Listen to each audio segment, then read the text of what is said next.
Como os decía, hoy en día la tecnología es omnipresente e impacta pues, directamente en cómo plantean las compañías la innovación y el crecimiento dentro de sus mercados, ¿no? Para ello, pues, todo lo que tiene que ver con la transformación digital es algo muy importante. Un dato bastante significativo es que pues, hace unos 20 años más del 50% de las empresas que formaban parte del Fortune 500 pues hoy en día ya no están, ya han desaparecido. Y en gran parte, pues podríamos decir que el motivo es la interrupción digital, precisamente, ¿no? En cualquier caso, lo que está claro es que todo lo que tiene que ver con la obsolescencia tecnológica, pues impacta cada vez más en la competitividad de nuestros negocios, ¿no? Y para hacer frente a esos, digamos, retos de innovación, las empresas necesitan sobre todo estas cuatro premisas, ¿no? que tenemos en la pantalla. Transformar, sobre todo conectar a los clientes para mejorar los servicios, hacerlos más inmediatos y conseguir pues esa fidelización, ¿no? de nuestros clientes, que es importantísima. Capacitar a los empleados y gestionar todo el cambio que suponen los nuevos paradigmas de trabajo, cómo organizar las operaciones en general, no pretender seguir trabajando, digamos, de la misma manera que lo estábamos haciendo hasta ahora. Transformar, por supuesto, también los productos y servicios para adecuarlos al nuevo contexto de trabajo, ¿vale? Y todo esto, pues lógicamente, va a impactar de una manera positiva en la transformación digital. Este es un proceso que para nosotros no nos es ajeno, porque también como compañía y comunidad de negocio, pues hemos pasado también por ellos y podemos hablar un poquito en primera persona, ¿no? Por ese motivo. Todo el mundo, digamos que puede ser consciente, ¿no? de lo que esto representa, pero hay ejemplos claros en el mercado que lo ponen de manifiesto, como por ejemplo empresas como Uber o como Airbnb, ¿no? que han creado incluso un modelo digital totalmente nuevo para sus sectores que antes no existía y que les ha permitido pues, superar a la mayor parte de su competencia y bueno, pues ha efectuado un cambio significativo en todo lo que era la relación en el sector, pues manteniendo, que se había mantenido además prácticamente intacto desde el principio, ¿no? Em, por otro lado, a ver si pasa a la siguiente diapositiva. Tengo problemas en el paso de las diapositivas. Disculparéis, pero no sé por qué no me está funcionando correctamente el paso a la siguiente diapositiva. Ahora, disculpad. Vale. Por otro lado, os comentaba, podemos observar un poquito lo que puede ocurrir en los próximos años.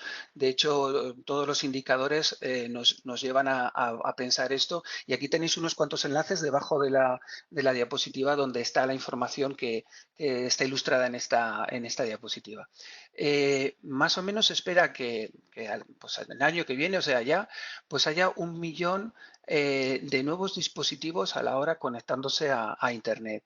La media de edad de las empresas del Standard Poor's 500 sigue bajando y ahora es de 12 años, cuando hace apenas un par de décadas era nada menos que de 55 años, con lo cual se ve que cada vez las empresas más jóvenes que teóricamente poseen una mayor flexibilidad de adopción a la tecnología, pues están adoptando posiciones de preponderancia dentro de los mercados, ¿no? Eso es algo importante a tener en cuenta. El 60% de la computación en 2025 se espera que sea a través de la nube pública, lo cual significa que prácticamente todo el negocio se está balanceando hacia el cloud, ¿vale? Hacia el cloud computing. Bueno, todo eso nos pone de manifiesto lo importante que puede ser el futuro o sea, la nube para el futuro de las tecnologías de la información. Pero es que ahora mismo, o sea, ya en el mercado tenemos también señales de todo esto, ¿no? La transformación no es solo cosa de un futuro inmediato, sino que ya en el presente está ocurriendo, ¿no? De hecho, estos datos que tenéis aquí en esta diapositiva son un poquito antiguos, son del primer trimestre de este año. Y fijaros, ya hablábamos de 120.000 nuevas suscripciones al mes, de más de 150 billones de consultas ejecutadas en el SQL de Azure, ¿vale? Procesadas al día, de más de 715 millones de usuarios en el directorio activo de Azure y de 120 billones de clips en websites que corren sobre los servicios de App Service de web, ¿vale? O sea, el 85% de las empresas del Fortune 500 ya usan Microsoft Cloud, ¿no? Esto nos da un poquito la idea de que está ocurriendo realmente este cambio del que os estoy comentando. Pues centrándonos un poquito en Azure, que es un poco el centro de la presentación de hoy, os comentamos que, y estoy seguro que ya lo sabéis todos, es la plataforma en la nube para la transformación digital, ¿no? Nuestra estrategia, pues para conseguir eh, eh, este cambio, pues es proporcionar de una plataforma tecnológica que, por un lado, acelere la innovación de las aplicaciones mediante el desarrollo rápido y ágil en la nube, que también ofrezca datos integrados e inteligencia de negocio, pues para obtener una información enriquecida e integrada de las aplicaciones de negocio, que sea una plataforma abierta y flexible, esto es muy importante, para que podáis mantener pues, las herramientas tecnológicas que ya tenéis y las que queréis utilizar en el futuro, ¿no? Que permita esa transición, que no signifique una ruptura total. Y que sea sobre todo confiable, ¿no? Pues para proteger, pues, digamos, el activo más importante de nuestro negocio, que indudablemente es la información, ¿no? La información de nuestros clientes, de nuestros proveedores y de nuestra forma de hacer las cosas. Cada vez más clientes pues demandan experiencias digitales, pero lógicamente sin renunciar a que los datos que comparten con una organización, en este caso con Microsoft, ¿no? Pues sean protegidos al 100%, ¿no? Bueno, esto es, digamos, lo más destacable que podríamos comentar de Azure, ¿no?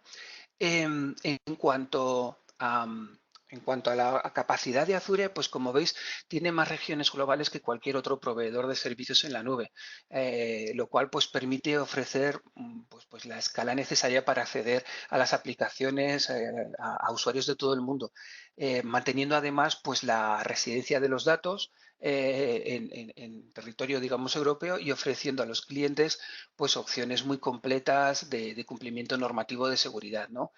Aquí veis que tenemos 54 regiones en todo el mundo, 140 disponibles en 140 países, ¿no?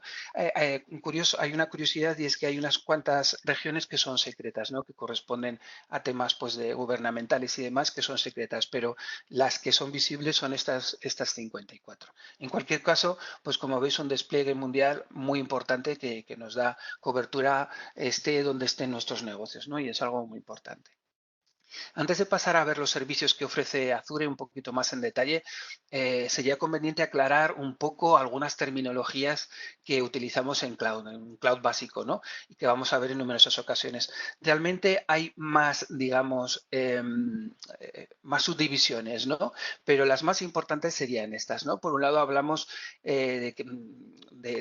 bueno, de estos tres tipos de servicios. Podríamos decir que todos los servicios basados en la nube se clasifican en uno de estos grupos, ¿no? Aunque ya os digo, existen otras terminologías pues, para definir la combinación de los elementos, ¿no? Pero básicamente tenemos, por un lado, IaaS, que se refiere a infraestructura como servicio, está relacionado lógicamente con el hospedaje de las aplicaciones exclusivamente. PaaS, es decir, plataforma como servicios, está relacionado con la construcción de las aplicaciones utilizando una plataforma, pero guardando en propiedad todavía nuestro software. Y SaaS, es decir, Software as a Service, software como servicios, que está relacionado con el consumo de las aplicaciones. Es, digamos, el paso final, ¿no? Por así decirlo. Si desglosamos un poquito más esto, en la siguiente diapositiva, pues podemos ver las diferencias entre cada una de las tecnologías que os he comentado. Por un lado tenéis aquí lo que sería un escenario en propiedad total, ¿vale? En el que todos los elementos que utilizamos, aplicaciones, datos, runtimes de programas, herramientas de middleware, sistemas operativos, virtualización, todo está, digamos, de nuestro lado, ¿no? Está en propiedad.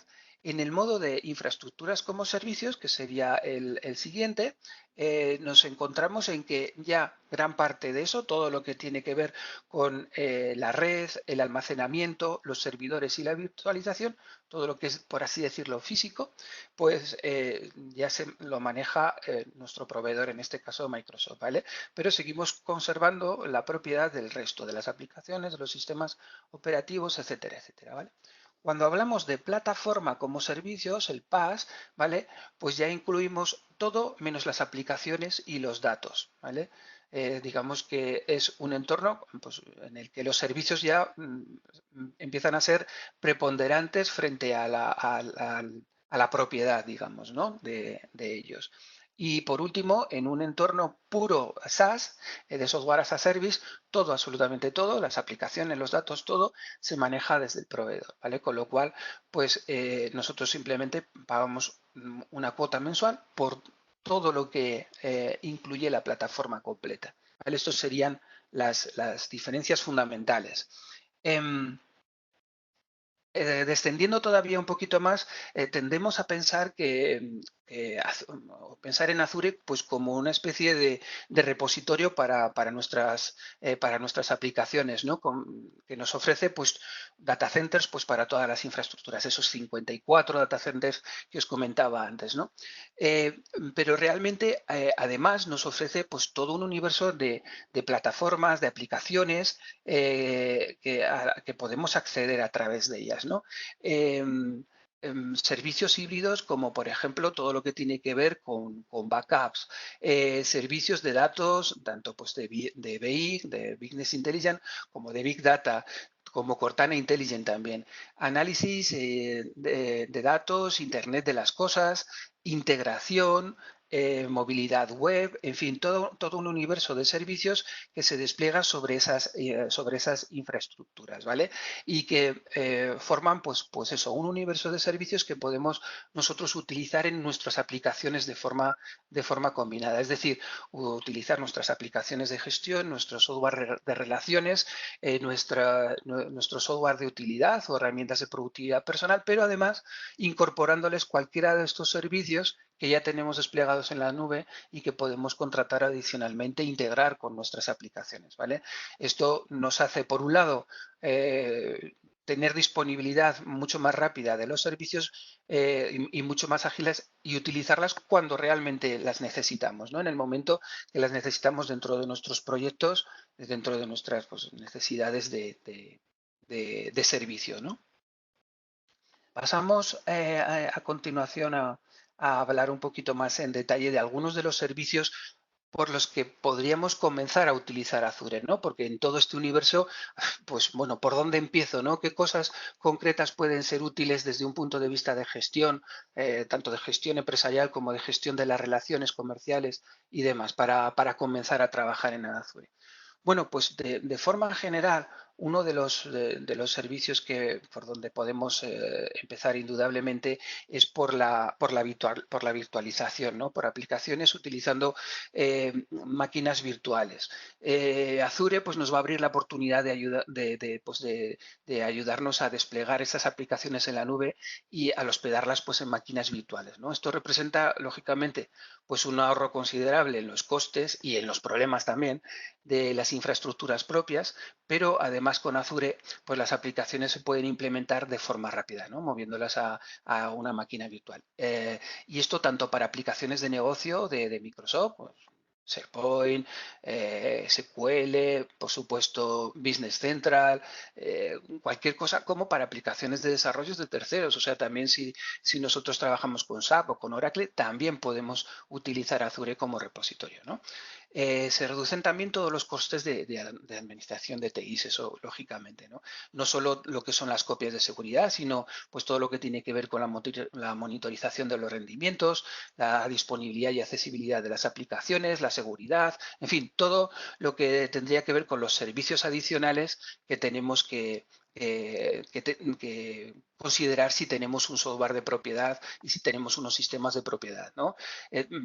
Hay que pensar que Azure se mantiene siempre actualizado en las últimas versiones de software de utilidad que necesitemos, ¿no? Por lo que, bueno, pues toda la escalabilidad de las aplicaciones está garantizada, pero además esa escalabilidad también puede ser hacia abajo, ¿no? En determinados servicios. Si por necesidad de compatibilidad con nuestras versiones lo necesitamos. Es decir, no necesariamente en una máquina virtual tenemos que tener la última versión instalada. Podemos tener máquinas virtuales de versiones anteriores, también si fuera necesario para mantener compatibilidades con software que todavía no estén actualizados, ¿no? Esto es algo también muy a tener en cuenta pues, para esos procesos de actualización, de transición, etcétera, etcétera. Otro de los servicios por los que podemos empezar y que es también muy interesante para casi todas las empresas es el hospedar los sitios web en Azure, ¿vale? Lógicamente, pues esto representa sobre todo disponibilidad, es decir, estamos utilizando una plataforma que está 24 horas al día, los 7 días de la semana, los 365 días al año disponible y además con unos niveles de servicio muy altos, de más del 98%, con lo cual vamos a garantizar el acceso a nuestros clientes a nuestras plataformas web sin ningún tipo de interrupción, ¿no? Mucho mejor que en otros proveedores. Esto se puede utilizar tanto para web corporativas como para portales de intranet y extranet y por supuesto también para tiendas web, ¿no? Para web shop, en fin, cualquier cosa que queramos hospedar en este sentido y dar un servicio continuo a nuestros clientes. Otro de los servicios también muy interesantes para comenzar es el de los relacionados con la seguridad en general, el backup y el siguiente que os explicaré de alta disponibilidad. El backup en Azure, lo que nos permite es olvidarnos de hacer nuestras copias de seguridad, ¿no? Incluso puede actuar, lógicamente puede actuar sobre nuestros sistemas, nuestros servidores locales, ¿vale? Los servidores que tenemos en nuestras empresas, pero guardando los datos en la nube. Esto implica un mayor nivel de seguridad porque físicamente nuestras copias de seguridad se mantienen actualizadas de forma constante y además en una ubicación diferente a la de nuestra compañía. Con lo cual, pues la seguridad es doble, ¿no? Si ocurre cualquier problema físico, pues no sé, un incendio o cualquier cosa de este tipo, ¿no? O un robo o este tipo de cosas, nuestros datos van a estar seguros en la nube y vamos a poder recuperarlos, ¿no? Cosa que, aunque mantengamos un sistema de copias de seguridad físico en nuestras compañías, pues no podemos garantizar al 100%. Fundamentalmente ese sería la mayor ventaja, pero además, pues que podemos unificar todas las copias de seguridad que necesitamos de todos nuestros sistemas en un solo proceso y con una sola ubicación, ¿no? Y además desatendido, es decir, no dependiendo de las personas, ¿no? Esto también es algo pues muy importante. Bien, también os quería hablar de otro servicio muy relacionado con esto, que es el Site Recovery de Azure, ¿no? Realmente esto lo que nos permite es tener ya no solo copias de nuestros datos, sino toda nuestra implantación, por así decirlo, todo nuestro sistema duplicado en una máquina de Azure. Con lo cual, en un momento de caída de nuestro servidor local, en un momento de cualquier problema, nos permite recuperar rápidamente a través de ese respaldo nuestras aplicaciones, ¿vale? Azure Site Recovery pues está diseñado precisamente con el objetivo de mejorar todo lo que tiene que ver con el punto de recuperación, es decir, el tiempo que nosotros tardamos en recuperar los datos, ¿vale? Y cuándo se activa ese momento, ¿no? Tanto las aplicaciones locales como otras que podríamos tener en red estarían, por lo tanto, aseguradas con este servicio, ¿no? Con Site Recovery. También es algo muy a tener en cuenta como un servicio inicial de Azure. No podemos olvidar, por supuesto, aplicaciones que ya por su naturaleza se desenvuelven en la nube, ¿no? Como todo lo que tiene que ver con las herramientas de productividad personal que nos ofrece Office 365, ¿no? Y que incluye algo más que las aplicaciones locales que estamos acostumbrados a relacionar con Office, ¿no? Del Excel, del PowerPoint, del Word, de tal. Como veis, incluyen otras cosas como pueden ser pues espacio en correo, para correo electrónico, para todo lo que tiene que ver con el servidor de nuestro correo electrónico, chats, disco duro personal en la nube, los OneDrives, páginas de web de las empresas, espacios colaborativos para SharePoint, bueno, montones de aplicaciones que se añaden al universo de Office 365 y que además están disponibles 24/7. Hay un soporte telefónico también cuando tenemos un plan de Office 365 contratado que nos permite pues, realizar cualquier tipo de consulta por teléfono, por email. Y luego pues es lo que estábamos hablando, que es una característica general de todos los servicios en cloud, que es la alta disponibilidad, ¿no? No dependemos de nuestras infraestructuras, de que haya una actualización en medio, de que haya algún problema físico con nuestros sistemas, etcétera, etcétera. También es muy importante señalar todo lo que tiene que ver con el cumplimiento de las leyes de protección de datos a nivel europeo y a nivel español. La Agencia de Protección de Datos pues confirma todas estas garantías y eso pues también es interesante porque muchas veces, aunque aquí siempre tenemos información no estructurada, también eso no quiere decir que no sea información sensible. Muchas veces es igual o más sensible la información de un documento Word o de una hoja Excel que la que podemos tener en nuestros sistemas de gestión, ¿no? Por último, quería hablaros también del RP en la nube. Por supuesto, el RP no es ajeno a todo esto. Y Microsoft Dynamics NAV hasta ahora, que ya sabéis que ahora se llama Microsoft Dynamics 365 Business Central, pues se ha adaptado para este nuevo entorno. Lógicamente ha incorporado más cosas, ¿no? Aparte de ser un programa 100% útil en la nube, permite lógicamente acceder a través de un cliente web de multidispositivo, es decir, que podemos utilizar nuestro smartphone, nuestra tablet, nuestro ordenador portátil, lo que nosotros queramos para acceder con la misma funcionalidad que lo haríamos desde el cliente de escritorio, ¿vale? Personalizaciones mediante extensiones en Visual Studio Code. Esto significa que se aíslan, estas extensiones están aisladas del código estándar y por lo tanto los cambios de versión pues, son prácticamente transparentes para el usuario y se realizan de una forma mucho más rápida y mucho y más constante. No dependemos de esas actualizaciones o sea, de esas personalizaciones para crear las actualizaciones. Hay una característica importante y es que el análisis combinado de los datos en Business Central con la integración que nos aporta Power BI, perdón, nos da pues un enriquecimiento de los análisis de nuestros datos que es muy a tener en cuenta. Y por supuesto, lo que os comentaba, está disponible tanto en on-premise como en modo de suscripción y en modo SaaS completo, en modo de software as a service completo, ¿vale? Bueno, pues ya sin más, le paso el testigo a mi compañero Iván, que os va a hablar sobre algunos casos prácticos de paso de infraestructuras tradicionales a Azure, ¿vale? Bueno, pues nada, muchas gracias y cuando quieras, Iván. Vale, buenos días, gracias Eduardo, gracias Clara.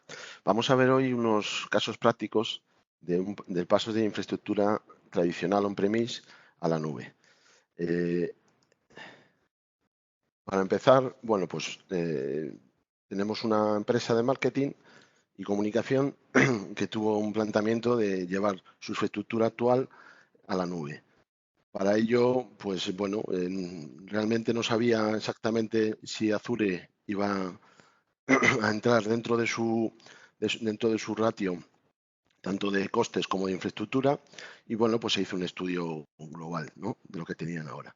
Para ello, ellos tenían una serie de servidores en entornos Windows y Linux o CentOS, con una serie de aplicaciones de las cuales algunas de ellas pues son de alta disponibilidad.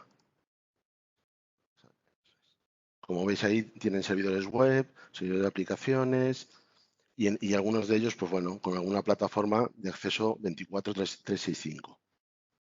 Para ello, bueno, pues tomamos esa serie de características dentro de todo lo que tenían ahora mismo y lo que hicimos fue migrarlo directamente al cloud de Azure. Para ello, bueno, en el estudio les presentamos una oferta en la cual había unas 13 máquinas virtuales, que es lo que tenían ahora mismo, que es lo que querían subir al cloud de Azure con un precio, ¿no? El precio era 1.996,49. Esto lo que incluía es una suscripción mensual de todo el rendimiento de 24/365 para todas esas máquinas que tenían ahora mismo. Aparte de esto, bueno, pues tenían que interconectar su sede principal y alguna otra sede para tomar el control de esas máquinas o administrarlas desde sus oficinas. Para ello se le montó un servicio de VPN con un coste de 119,92 y bueno, y una IP que es el indicador, ¿no?, de la entrada de tanto de una sede como las demás para poder administrarlo. Al final, bueno, pues el total de la suscripción mensual eran 2.199,49 y bueno, anualmente tomamos el coste estimado de 26.393,88. Y como esto, evidentemente, era un proyecto en principio a 3 años, pues la cantidad actual serían 79.000, casi 80.000 euros. Entonces, partiendo de esta base, se le hizo un estudio a nivel de on-premise, o sea, cambiar lo que tienen en medio de llevárselo al cloud para tener una referencia también, pues si era económico como si era factible. Entonces, tanto a nivel de hardware como de software, descubrieron que la cantidad que tenían que pagar por adquirir la nueva infraestructura eran de 70.000 euros, como pago único, tanto de hardware como de software. Y a nivel de comunicación, pues bueno, es seguir con lo que tenían y cambiarlo, que le llevaría unos 12.000 euros de pago anual. Más luego, bueno, la administración y mantenimiento de la plataforma, que es una plataforma de 365 con alta disponibilidad, que a nivel anual pues serían unos 24.000 euros. Total anual el primer año, que es el inicio del proyecto, son 106.000 euros. Y los siguientes años, evidentemente continuistas, porque era un proyecto de 3 años, serían 38.000 euros. ¿Qué ocurre? ¿Qué beneficios? ¿Qué decisión tomaron? Bueno, después de evaluar las dos opciones, la decisión fue llevarlo todo al cloud de Azure. ¿Por qué? Pues mejorar la infraestructura cuando queramos, que quiere decir que una vez que lo habían subido, pues ya podían tanto cambiar lo que tenían como mejorar incluso las máquinas o otros servicios que podían adquirir dentro de Azure, como servicios de backup externos, servicios de máquinas virtuales internamente para su infraestructura local y otros diferentes servicios que podían actualizar tanto como contratar. La disponibilidad, importantísimo para ellos, 365 con una posible caída de un 0,8%, o sea, casi imposible que se caiga la infraestructura. Y bueno, pues que estarían en un entorno de escalabilidad grande. Seguridad en nuestros datos y aplicaciones. Todos los datos están encriptados, tanto de sus sedes como los datos que tienen allí, y cumplirían, evidentemente, todas las reglas de protección de datos e intrusiones. Un control y administración sencilla. Controlan la infraestructura, el personal de IT, igual que si lo tuvieran on-premise, y luego con el panel de Azure, en el cual, de forma sencilla, pueden administrar tanto rendimientos como consumos y como costes de la infraestructura que tienen ahora mismo montada en Azure. Y por último, y no más importante, el ahorro de coste del proyecto, que al final, bueno, a nivel de dirección general, pues es lo que va a quedar como última opción. Vamos a ver ahora el siguiente caso, que este es un caso más pequeñito, de una infraestructura, en vez de pasarlo todo a la nube o al cloud de Azure, bueno, pues es un entorno que se llama híbrido. ¿Por qué? Porque en el estudio que hicimos, pues no se podía pasar todo, o hay algunas cosas que no entraban dentro de la lógica de Azure por el tema del funcionamiento. Entonces, para ello, la empresa de fabricación, pues después de estudiar sus requerimientos tecnológicos, uno de los problemas que tenía era que no tenía el servidor de dominio, ODC, no lo tenía replicado. Quiere decir que cualquier pequeña caída tenía muchos problemas internos. Para ello, les propusimos, bueno, pues que ese servidor nos lo lleváramos a Azure. Se replicara allí, se hicieron alguna especie de imagen y actualizada, y a partir de ahí, cada vez que se cayera, bueno, pues le daría ese backup o ese file para que pudieran saltar en cualquier momento. Aparte de eso, bueno, también les recomendamos que teniendo un ERP, pues subir al cloud. El ERP ya sabemos que normalmente es crítico en diversos factores y diversos módulos, entonces les ayudamos a subir el servidor ERP actual al cloud de Azure. También, evidentemente, otra de las cosas que tenían problemas era una copia de datos y aplicaciones. Ellos también tenían aplicaciones internas de fabricación. Entonces, bueno, pues les ofrecimos también esta copia de datos de todos los servidores que tenían o de lo que utilizaban, llevarlos a Azure Backup. Igual que el tema de la copia de base de datos si tenían alguna aplicación. Con esto se aseguraban que siempre tenían esos datos actualizados y lo podían descargar en cualquier momento e incluso, bueno, también estarían protegidos en algún caso de ataque, ¿no? Ataque informático, ataque de ransomware o cualquier tipo de problema que se encontraran habitualmente en la infraestructura. Por último, bueno, pues les hicimos, igual que en el otro caso, pues un estudio estimado, ¿no?, de lo que le podría salir las dos opciones, la opción de Azure y la opción on-premise. Para ello, bueno, pues le pusimos el servicio ASA Recovery de Azure, que era un subservidor de dominio subido a la nube como una imagen para que se pudiera replicar y que solo actuara en el caso de caída. Para eso, la suscripción mensual de este servicio fueron 34,48 euros, pues, mejor dicho, el Azure Backup, que es el servicio de copia de datos interna y de sus bases de datos de aplicaciones, de 4 teras, con 88,98 euros, el servidor de RP, que es un servidor en la nube privado, en funcionamiento, a un coste estimado de 8 por 5 horas, que es lo que están trabajando habitualmente. Luego tenemos el Azure Backup, que es el servicio también de copia de esta máquina, de 300 gigas, con un coste estimado de 16,65. La VPN, que es la unión de comunicaciones entre Azure, evidentemente la fábrica, para el tema de RPs, tema de copia de seguridad, el coste es 119,92. Y la IP, que es el indicador, igual que en el otro caso, bueno, pues el indicador de Azure para conectar, ¿no?, para conectar esta máquina y para publicar el RP para el acceso externo. Total, la suscripción mensual, pues le saldrían unos 416,11 euros. Anualmente, pues unos 4.993,32. Esto, el coste de funcionamiento de la máquina de respaldo, lo pongo aquí en negrita, de 23 euros es porque 23 euros sería el día entero corriendo esa máquina que tenemos arriba del servidor de Azure Site Recovery en el momento que se cayera. Mientras tanto, sería solo la suscripción mensual de 34,48.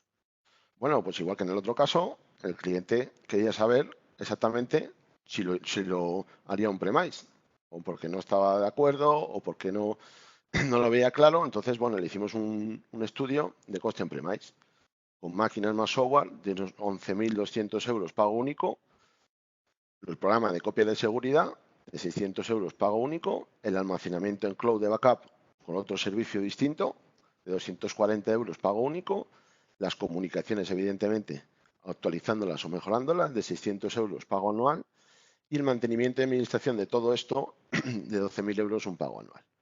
Total anual el primer año le salía 24.640 euros el primer año y al 4.340 euros segundo año, tercer año. A partir de aquí, bueno, pues la decisión fue, igual que en el caso anterior, hacer estos mismos servicios que os hemos contado, pues llevarlos al cloud de Azure. A nivel de costes, pues evidentemente, como veis, 4.993 y 24.640 el primer año solo para empezar el proyecto. Bueno, pues la inversión al final merece la pena y el funcionamiento funciona correctamente y ellos están trabajando de forma normal y además contentos. Una vez que han realizado todo el proyecto, bueno, pues ya el funcionamiento de los servicios desplegados pues, es transparente. Por último, igual que en el otro caso, los beneficios, evidentemente, que es lo que estábamos buscando, que era poder implementar un plan contra desastres, de lo que tenían ahora, sobre todo a nivel de usuario, ¿no? El ERP, que tendrían problemas, porque claro, hay veces que no funcionaba, hay veces que tenían problemas con la red interna,